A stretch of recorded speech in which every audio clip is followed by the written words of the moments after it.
Bonjour à tous, bienvenue dans notre matinale. Ce matin, j'aborderai un thème avec vous qui parle du contentement. Pour cela, j'ai choisi le texte de Philippiens chapitre 4, versets 11 à 13. En captivité à Rome, le prisonnier de Jésus-Christ n'est autre que Paul, reçoit un don de ses frères de la Macédoine et dans sa lettre, il exprime sa joie et remercie de tout son cœur de cet acte de foi qu'ils ont fait envers lui, ces Macédoniens. Et je dis, ce n'est pas en vue de mes besoins que je dis cela, car j'ai appris à être content dans l'état où je me trouve. Je sais vivre dans l'humiliation, je sais vivre dans l'abondance, en tout et partout. J'ai appris à être rassasié et à avoir faim, à être dans l'abondance et être dans la disette. Je puis tout par celui qui me fortifie. Par ces quelques versets, Paul nous relève son contentement, malgré les passages difficiles par lesquels il a dû passer. Mais au fait, qu'est-ce que le contentement? Le mot contentement signifie être satisfait de la situation au point de ne pas être perturbé par les circonstances dans lesquelles je me trouve ou par lesquelles je passe.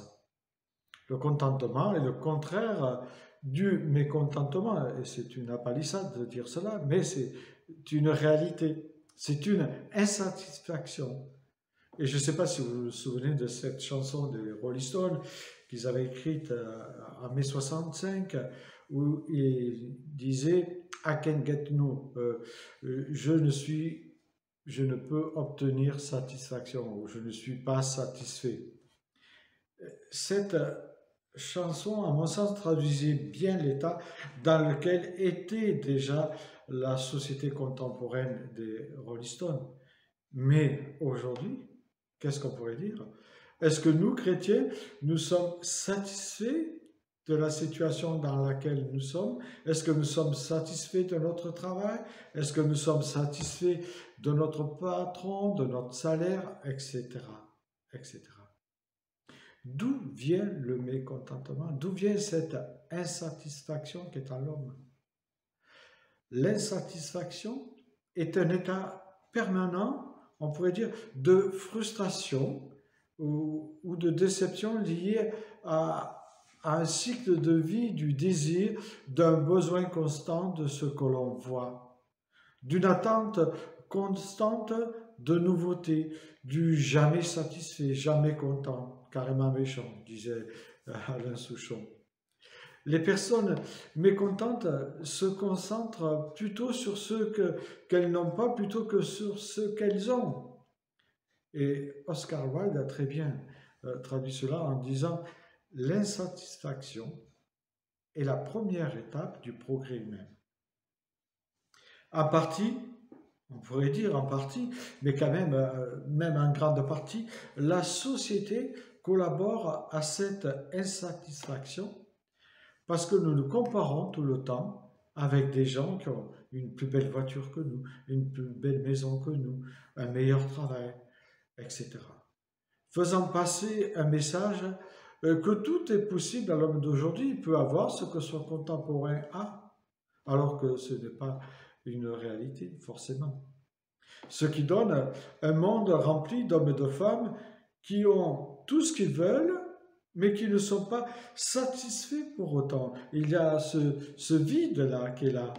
En réalité, parmi les personnes les plus insatisfaites du monde, se trouvent celles qui semblent pourtant tout avoir. Le contentement ne provient pas de ce que nous sommes ou ce que nous possédons, ou de notre renommée, ou de notre richesse, etc. Le contentement est une chose divine, une rencontre divine qui comble ce vide intérieur, cette insatisfaction. Un cœur rempli du sentiment que la grâce de Dieu est pleinement suffisante. Le contentement ne se trouve pas non plus dans votre niveau d'études ou dans votre arrière-plan social. Le contentement est une attitude de cœur. Thomas Watson, ce pasteur incarcéré, dit très bien cela. Il dit, de même, les rayons de la consolation dont jouit l'homme content ne proviennent pas des consolations extérieures, mais du dedans de son être, de sa relation profonde avec la personne de Jésus-Christ. L'âme qui possède une mesure de ce précieux joyeux de contentement ressemble à l'arche de Noé.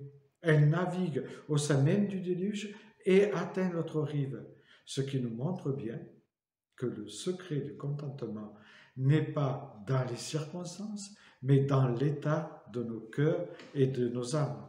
Le contentement est lié à notre piété. C'est un don de Dieu.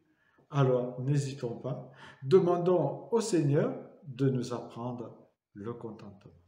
Bonne journée à tous.